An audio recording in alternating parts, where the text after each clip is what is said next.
The Sisters adapted from James Joyce E61. Adapted and modified by Kulwant Singh Sandhu. Contents 1. The Sisters 2. Comprehension 3. Grammar page. The Sisters adapted from James Joyce. My old friend Father Flynn was dying.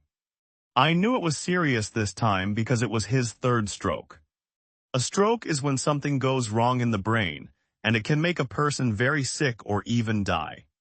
Every night during my school holidays, I walked past his house. I always looked at the window of his room. The light was always soft and steady, never changing. I thought, if he's dead, I'll see candles in the window. People put 2 candles by the head of a dead person in Ireland. Father Flynn used to say, I won't live much longer. But I thought he was just pulling my leg, joking, not being serious. Now I knew his words were true. Every night I whispered the word paralysis to myself. Paralysis means not being able to move, like Father Flynn's body after his strokes. The word sounded strange to me, like something dark and frightening. It reminded me of other strange words like gnomon from my math book, a shape with a missing part, or simony from my religion lessons, which means buying or selling holy things, a big sin in the Catholic Church. The word paralysis scared me, but I also wanted to get to the bottom of it to understand it fully, and see what it had done to Father Flynn. That evening I went downstairs for dinner. Old Cotter, a family friend, was sitting by the fire, smoking his pipe.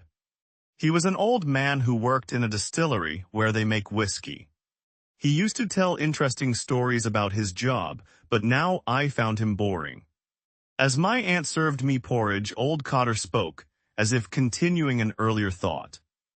I wouldn't say Father Flynn was normal, he said slowly. There was something strange about him. I have my own ideas about it. He puffed on his pipe looking serious, but he didn't explain. I thought he was talking through his hat, saying nonsense without proof. My uncle noticed me staring and said, Your old friend Father Flynn is gone, lad.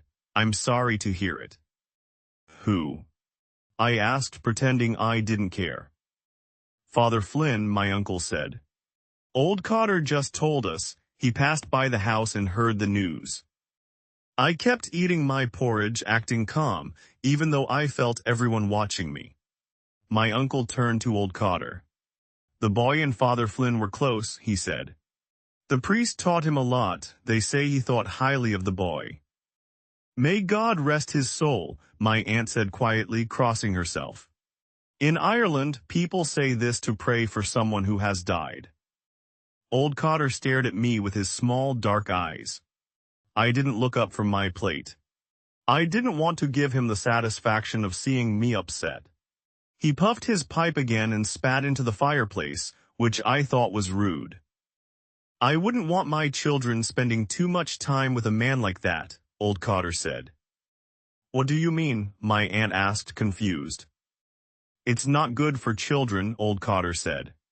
Their minds are so open, when they see strange things it affects them. Don't you agree, Jack? That's right, my uncle said. Boys should play with other boys their age, not hang around with old priests. I always tell this one to exercise more like I did when I was young. I took cold baths every morning, winter or summer. That's what keeps me strong. Education is good, but health matters too. He turned to my aunt. Does old Cotter want some lamb? No, thank you, old Cotter said. My aunt brought the meat to the table anyway. But why isn't it good for children, Mr. Cotter? She asked. Because young minds are easily influenced, he said. Seeing strange behavior can leave a mark. I was so angry I wanted to shout at him, but I stuffed my mouth with porridge instead. I hated how he called me a child and spoke about Father Flynn like he was bad. Old Cotter was getting on my nerves, annoying me terribly. That night I went to bed late. I was upset with old Cotter for treating me like a kid. I lay in the dark trying to make sense of his words. I thought about Father Flynn's face, gray and heavy from his illness. I pulled the blankets over my head and tried to think of Christmas to feel better. But his face followed me in my mind. In a dream, I saw him trying to confess something to me, his voice soft and his lips wet. He smiled strangely and I smiled back, as if forgiving him for something. Then I remembered he had died of paralysis, and I woke up feeling uneasy. The next morning after breakfast, I walked to Father Flynn's house on Great Britain Street. It was a small shop run by his sisters, selling children's shoes and umbrellas. They called it a drapery shop, a place that sells cloth or small items. Usually there was a sign saying umbrellas repaired, but today the shutters were closed. A black ribbon with flowers was tied to the door, a sign of mourning. 2 women and a boy delivering telegrams were reading a card on the door. I read it too. July 1, 1895. The Rev. James Flynn, formerly of S. Catherine's Church, Meath Street, aged 65 years. Rest in peace. The card made it real. Father Flynn was dead. I felt confused. If he was alive, I would have gone inside to see him sitting by the fire in his big coat. I used to bring him snuff, powdered tobacco he sniffed through his nose. His hands shook so much that I had to pour it into his snuff box for him. He often spilled it, and his clothes were stained green and black from trying to clean it with a dirty handkerchief. I wanted to go inside and see him, but I was too afraid to knock. I walked away reading shop signs to distract myself. I felt strange, almost free, as if his death had lifted a weight off my shoulders, taken away a heavy burden. But why? Father Flynn had taught me so much. He studied in Rome and taught me how to say Latin correctly. He told me stories about the catacombs, underground tombs in Rome, and about Napoleon. He explained the Mass, the priest's clothes, and hard questions about sins. His lessons made the church seem mysterious and serious. Sometimes he tested me with questions about what to do in tricky situations, and I often couldn't answer. He would smile and nod, taking big pinches of snuff. His smile showed his big yellow teeth, which made me nervous at first. As I walked in the sun, I thought about old Cotter's words in my dream. I remembered velvet curtains and an old lamp in the dream, like I was in a faraway place, maybe Persia. But I couldn't recall the end of it. That evening, my aunt took me to Father Flynn's house to pay our respects. The sun had set and the sky was golden. Nanny, one of Father Flynn's sisters, met us at the door. She was old and couldn't hear well, so my aunt shook her hand quietly. Nanny pointed upstairs, asking if we wanted to see Father Flynn. My aunt nodded, and Nanny climbed the narrow stairs slowly, her head low. At the top, she stopped and waved us toward the open door of the room where Father Flynn lay. I hesitated, but my aunt went in, so I followed on tiptoe. The room was dim, with soft golden light coming through the window's lace curtain. 2 candles burned at the head of the bed, just as I had imagined. Father Flynn was in a coffin, dressed in his priest's clothes, holding a chalice, a special cup used in the Mass. We knelt at the foot of the bed. I tried to pray, but Nanny's quiet muttering distracted me. I noticed her skirt was hooked wrong and her boots were worn out. I thought Father Flynn might be smiling in his coffin, but when I looked, his face was stern and gray, with deep shadows around his nose. The room smelled of flowers. We left the room and went downstairs. Eliza, Father Flynn's other sister, sat in his armchair. Nanny brought out sherry, a sweet wine, and glasses. She offered me crackers, but I said no, afraid of making noise while eating. Eliza seemed disappointed but sat quietly. No one spoke. We all stared at the empty fireplace. Finally my aunt said, "Well, he's gone to a better place." Eliza sighed and nodded. "He died peacefully," she said. "You couldn't tell when he stopped breathing. It was a beautiful death, thank God." "Was everything done properly?" my aunt asked. "Yes," Eliza said. "Father O'Rourke came on Tuesday, gave him the last rites and prepared everything. He knew he was dying and was calm about it." "He looks peaceful," my aunt said. "The woman who prepared his body said the same," Eliza said. "She said he looked like he was sleeping. No one expected him to look so calm." My aunt sipped her wine. It must comfort you, Miss Flynn, to know you did everything for him. You and Nanny were so kind. Eliza smoothed her dress.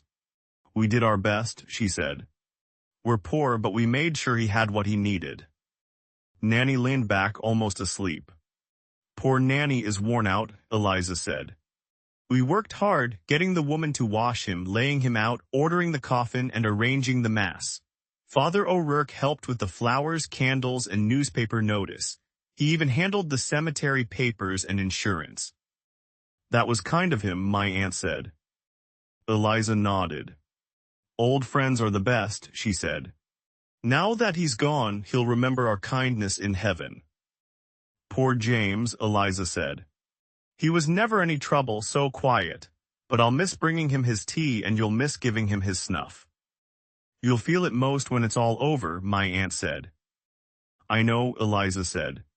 She paused, then added, I noticed he was acting strange lately. I'd find his prayer book on the floor and he'd be sitting with his mouth open like he wasn't himself. She touched her nose and frowned.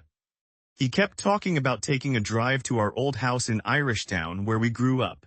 He wanted to go in one of those new carriages with quiet wheels. Father O'Rourke told him about them. He planned to take me and Nanny. He had his heart set on it, really wanted it badly. May God rest his soul, my aunt said. Eliza wiped her eyes with a handkerchief. He was too serious about his priestly duties, she said. It was too much for him, his life was hard. Yes, my aunt said. You could see he was a disappointed man. The room went quiet. I sipped my sherry and sat back in my chair. Eliza seemed lost in thought. After a long pause, she spoke slowly. It started with that chalice, she said. He broke it, you know. They said it was empty, so it wasn't a big sin, but it upset him terribly. He started staying alone, not talking, wandering by himself. One night they needed him for a sick person, but they couldn't find him. They looked everywhere. Finally, the clerk suggested checking the chapel. They got the keys, went in with a light, and there he was, sitting in the confession box, awake, laughing softly to himself. Eliza stopped, as if listening for something. I listened too, but the house was silent. I knew Father Flynn was lying still in his coffin, with the chalice on his chest, no longer laughing. They thought something was wrong with him, Eliza said. After that, he wasn't the same. We left soon after. As we walked home, I thought about Father Flynn's life and death. His lessons had opened my mind, but his strange end left me confused. I wondered what had broken him, his duties, the chalice, or something deeper. His death was a wake-up call, a moment that made me think harder about life and what it all meant. 2 comprehension questions and answers. Question 1. Who is Father Flynn and what happens to him at the start of the story? Question 2. What does the boy notice about the window of Father Flynn's house every night? Question 3. What does the word paralysis mean to the boy and why does it scare him? Question 4. What does old Cotter say about Father Flynn that makes the boy angry? Question 5. What does the idiom "pulling my leg" mean in the story? Question 6. What does the boy see on the door of Father Flynn's house the next morning? Question 7. What did Father Flynn teach the boy about? Question 8. What does the idiom "lifted a weight off my shoulders" mean when the boy feels free after Father Flynn's death? Question 9. What strange behavior does Eliza notice in Father Flynn before he dies? Question 10. What does Eliza say caused Father Flynn's mental decline, and what was he doing in the confession box? Answers. Answer 1. Father Flynn is an old priest and the boy's friend. He dies after his 3rd stroke. Answer 2. The window has a soft, steady light, which stays the same every night. Answer 3. Paralysis means not being able to move, like Father Flynn's condition. It scares the boy because it seems dark and frightening, like a dangerous force. Answer 4. Old Cotter says Father Flynn was strange, and that it's bad for children to spend time with him, which angers the boy because he respects the priest. Answer 5. It means joking or teasing. The boy thought Father Flynn was joking when he said he wouldn't live long. Answer 6. He sees a black ribbon with flowers and a card saying Father Flynn died on July 1st, 1895, aged 65. Answer 7. He taught the boy Latin, stories about the catacombs and Napoleon, and explained the mass, priest's clothes, and sins. Answer 8. It means feeling relieved, like a heavy burden is gone. The boy feels this unexpectedly after Father Flynn's death. Answer 9. She finds his prayer book on the floor and sees him sitting with his mouth open, acting unlike himself. Answer 10. Breaking a chalice upset him and started his decline. He was found in the confession box, awake and laughing softly to himself. 3 grammar page.